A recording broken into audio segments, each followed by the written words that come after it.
Nous vous annoncions la semaine dernière l'occupation d'un bâtiment à Schaerbeek par 200 demandeurs d'asile. Normalement, l'État fédéral est tenu de leur fournir un logement. Mais en pratique, ils se retrouvent souvent à la rue. Jim Moskovitch, vous êtes retourné sur place car les gestionnaires tirent la sonnette d'alarme. Le nombre d'hébergés a fortement augmenté en quelques jours. Oui, Michel, nous nous trouvons ici dans ce bâtiment qui a été rebaptisé le Palais des droits, car ici on demande des droits pour les demandeurs d'asile. Cette problématique, elle prend de l'ampleur en région bruxelloise. Il suffit de se rendre aux abords du Petit Château pour constater le nombre de personnes qui se retrouvent à la rue et qui ont droit à un logement dans un des centres belges où il manque de place. Nous sommes ici avec Lorenzo De Lucia. Bonjour, vous êtes travailleur social, ça c'est votre métier, mais ici vous êtes là en tant que bénévole. La situation, vous me l'expliquez il y a un instant, ici, elle s'empire avec de nouvelles personnes qui arrivent tous les jours.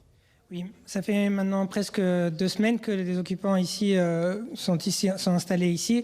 Les chiffres ne cessent d'augmenter. Le palais maintenant héberge plus de 300 personnes et la pression pour pouvoir admettre de nouvelles personnes est toujours présente.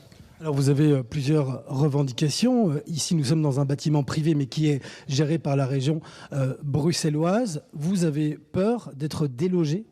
Par la présence dans ce bâtiment, ce qu'on demande, c'est que les personnes qui sont actuellement logées ici puissent être relogées éventuellement, mais dans des solutions structurelles, que l'État sorte de cette gestion de crise, de l'accueil par la crise, et que donc, oui, on souhaite rester ici tant que des solutions structurelles ne seront pas trouvées pour les 300 personnes qui sont ici, pour celles qui sont actuellement en rue, et éventuellement les futures qui arriveront en Belgique et qui demanderont l'asile.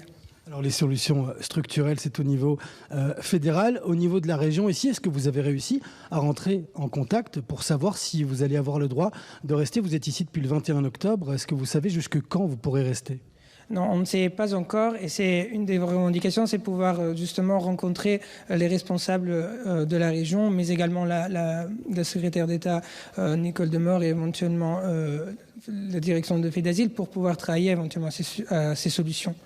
Et ici, comment vous gérez le quotidien avec ces 300 personnes ? Vous en attendez sans doute un petit peu plus dans les prochains jours. J'imagine qu'il y a un manque de moyens. C'est géré quasi exclusivement par des bénévoles ?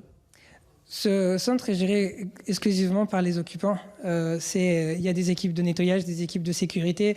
C'est les occupants qui gèrent leur propre maison avec le soutien d'organisations et d'associations et de groupes de bénévoles qui viennent supporter avec du matériel et avec un peu de main-d'œuvre de temps en temps. Mais effectivement, on est loin d'un budget ou de forces vives qui peuvent tenir cet endroit pendant bien longtemps.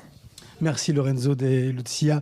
On rappellera également, Michel, on l'a appris cet après-midi, l'État belge a été condamné par la Cour européenne des droits de l'homme car un demandeur d'asile qui n'avait pas pu trouver de place dans un centre fédéral avait porté plainte. 1500 places avaient été annoncées pour le début du mois de novembre dans des centres FEDASIL. Et quand on demande à FEDASIL quand ces places seront disponibles, on nous renvoie vers le centre de crise. Nous avons contacté le centre de crise qui nous renvoie vers FEDASIL. Une solution structurelle ne semble donc pas être attendue d'ici plusieurs semaines.